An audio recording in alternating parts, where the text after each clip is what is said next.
here I would like to mention something about the PCI injection rate. So, nowadays in fact in some of the furnace PCI injection has gone up to 250 kg per ton of hot metal. So, and so nowadays the blast furnace they operate at a very low coke rate, which is around 300 kg per ton of hot metal. So, that is a significant improvement with the PCI. So, but beside PCI we can have this liquid and gaseous fuel, and previously liquid fuel was quite common because due to the availability and economic of it, they were quite cheap actually in comparison to coke and other. So, due to save, so economically they were more viable. So, all liquid fuel light and heavy are hydrogen bearer and carbonaceous, and have carbon and hydrogen bonds. So, for which to break it you need the heat, and due to that they are not completely one in front of the TIA, the time which they have actually. So, the flame temperature always is lower when we use the liquid fuel. So, if one consider general formula like CH2 of this type for fuel and 100% methane for natural gas, the reaction would be something like that, where this is the oxygen and remaining, because we are doing this in terms of presence of air, where quite a lot 80% nitrogen is there, depending if it is a enriched oxygen blast or what.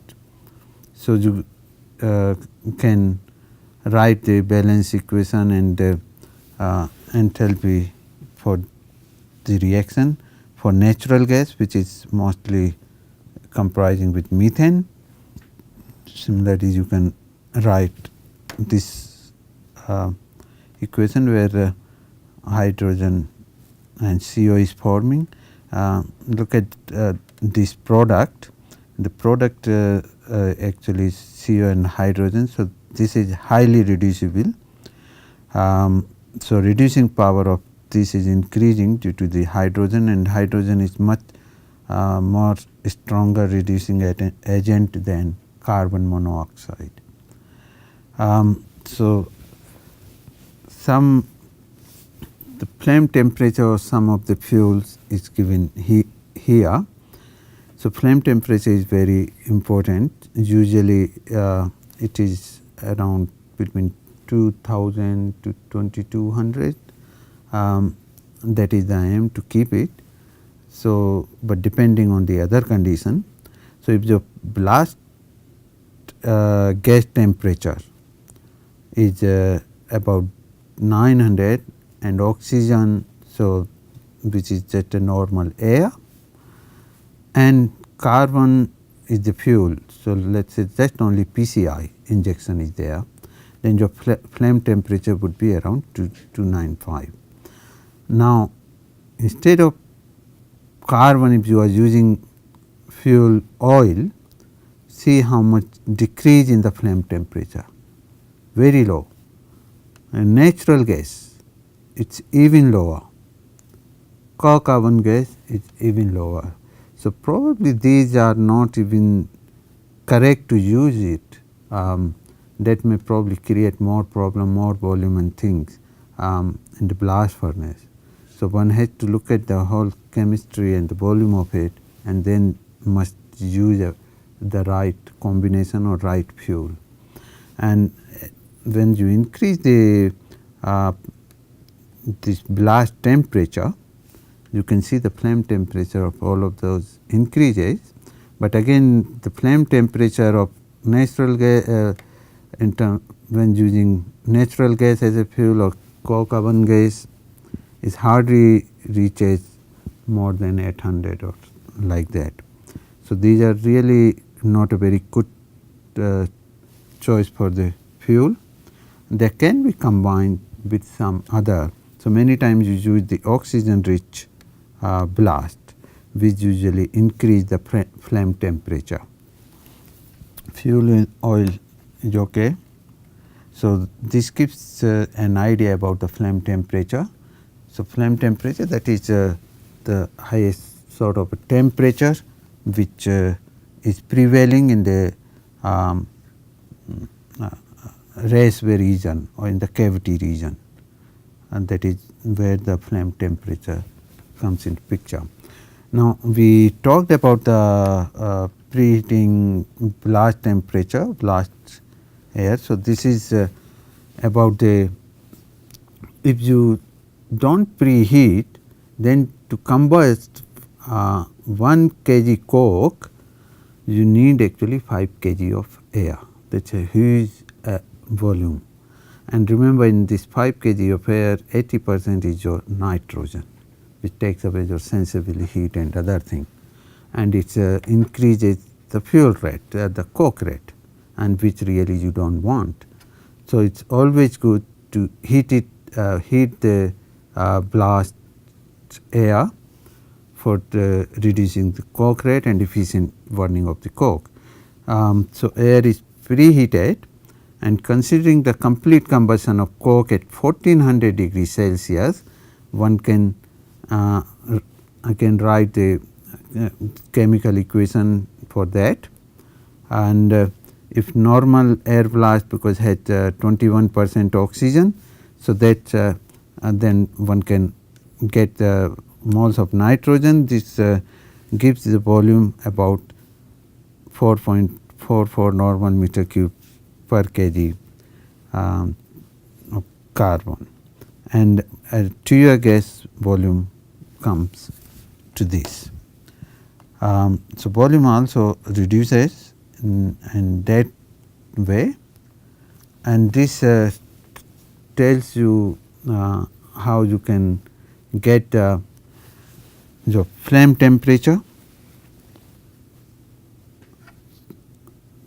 and so the tear gas temperature. So, this is the blast temperature, which like preheating the blast. So, Tv is the blast temperature and Tf is the flame temperature. So, for this case about the blast air, when we are doing at 1400 or complete combustion of it, it is preheated, there is a sort of a correlation by which you can calculate the flame temperature. So, 2300 here it is showing the heat of combustion of carbon, 540 is showing the heat content of the carbon at 1400 degree this. Okay, so here we can have a sort of a correlation between the blast temperature and the flame temperature, which is given below. So, Tv is the blast temperature and Tf is the flame temperature. So, 2300 is the heat of combustion of carbon to CO in kilocalories, and 540 is the heat content of carbon at 1400 degrees Celsius in kilocalories, and 0.33 is the heat capacity of air in kilocalories per normal meter cube, and 0.33 hat is the heat capacity of the tear gas. And this adjoining figures shows that how, so if you know the blast temperature, from this you can calculate the flame temperature, so or vice versa you can have it if you need a particular flame temperature. So, what sort of preheating of the blast needed, you can do that. And this adjoining figure is showing about the tear gas temperature, is nothing, it is a flame temperature, and the blast temperature. So, these are the blast temperature curve, and this is actually the percentage of oxygen. So, oxygen enrichment, if you put it. So, 21% is representing the normal air, and this is the enrichment with the of the air with oxygen, and from that one can easily calculate whatever the heat content of the two air gases are, the flame temperature or gas temperature, or the heat content of the gas, or the blast temperature, that gives an idea how to control the flame temperature by changing these variables. And because this is very important, the flame temperature for burning of the coal and producing the reducing gases at the right temperature, which has to go up to the top. So, this is an important parameter. Similarly, many times to increase the reducing capability of the gases or even reduce the sometime temperature, you humidify the air. Humidification means you somehow add some water into it in the air. So, many times blast temperature is required to increase without increasing the flame temperature. So, this is done by adding some coolant in the blast, which is mostly water due to its endothermic reaction. But here one thing must be remember, you do not add water directly in the preheated air, because that water has to evaporate and will consume the heat, and it will reduce the blast temperature, and other problem also comes. So, usually what you do, you put this water in the stove when you are sending the cold air. During that time you do it, and with that you humidified it and it comes, and from this you can see you are really getting a double volume of the reducing gases, CO and hydrogen, when you put the water from the one. So, your reducing power increases, and because it takes the heat and thermic reaction, this also reaction called the water shift reaction. And as you can see, as you increase the water content, your flame temperature decreases, or you can have a blast temperature decrease to maintain the same flame temperature. If you want to maintain a 2000 degree flame temperature, so either you can put 20% water at this preheating, or you can preheat the blast temperature can be up to 800 and 30%. So, like this you can know how to control your blast temperature, keeping the flame temperature constant, because that is more important than this. But this is also important, sometimes you do not want to go really up to 700, you want to go probably a 1000, then you should know how much moisture or humidified you have to make this blast or put the water. So, these things has been done with many experiments and have been put forward that figure. Similarly, as we said, when we say about the flame temperature, many times this is known as the raceways adiabatic flame temperature. So, as pulverized coal injection reduces raceways adiabatic flame temperature or flame temperature, as we were referring before. So, usually oxygen enriched blast is used.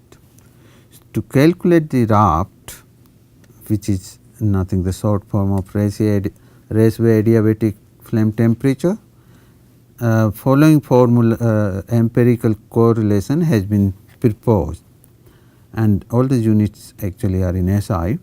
So, because this is an empirical correlation, so there is no theory behind it. With the many experiments people have proposed this relation. So, BT is blast temperature, BM is the blast moisture content in gram per meter cube, O is oxygen enrichment. So, whatever like 25% when we said, essentially you are putting a 4% oxygen enrichment, because 21 is already present in the air.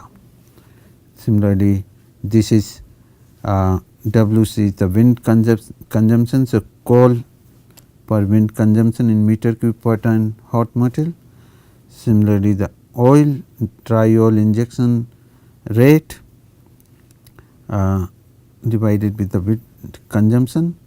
Similarly, the tar, dry tar injection rate, natural gas injection rate in kg per ton of hot metal.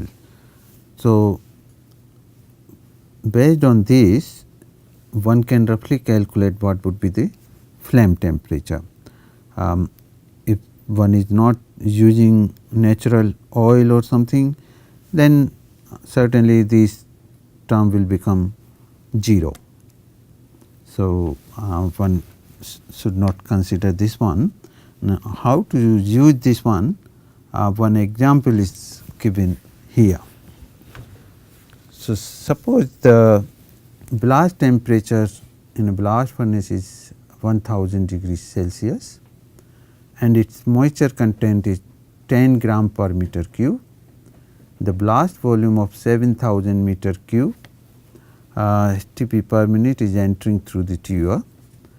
The oxygen content in the blast is 25.6%, which means it is a enriched oxygen blast, which has about 4.6% enrichment. And the only auxiliary fuel injected in the blast is pulverized coal with injection rate of 200 kg per ton of hot metal. So, one has to find the flame temperature in the above condition. The production rate of the blast furnace is 10,000 ton hot metal per day. So, really we need wind. So, if you look at the formula this, so we have to use this one because we are using pulverized coal, blast moisture, blast temperature, oxygen enrichment, but other things are not coming into the picture, but we need also the wind consumption. So, in meter cube per ton of hot metal, and directly it is not given as such, blast volume is given. So, we have to calculate that one from the production rate and combining blast volume. So, production rate is 10,000 ton hot metal per day, which will give you 6.94 ton hot metal per minute. So, 24 into 60 is going to convert your day into minutes. So, wind consumption would be, when you divide this ton hot metal per minute, will give you the in the meter cube per ton of hot metal. So, 7000 meters cube per minute you are having. So, that is a meter cube per minute actually, that is going to give you the ton of hot metal. So, once you got WC, other values are given: the blast temperature, blast moisture, oxygen enrichment 4.6, and the coal rate is also given. You can directly put into the formula, and in this formula, so 0.82 into PT is 1000, your BM is 10, O is 4.6, and then your coke rate divided by wind consumption. This, so flame temperature comes 2135, and that seems quite reasonable, as we have seen in the previous table of this one. So, that seems very reasonable flame temperature in that condition.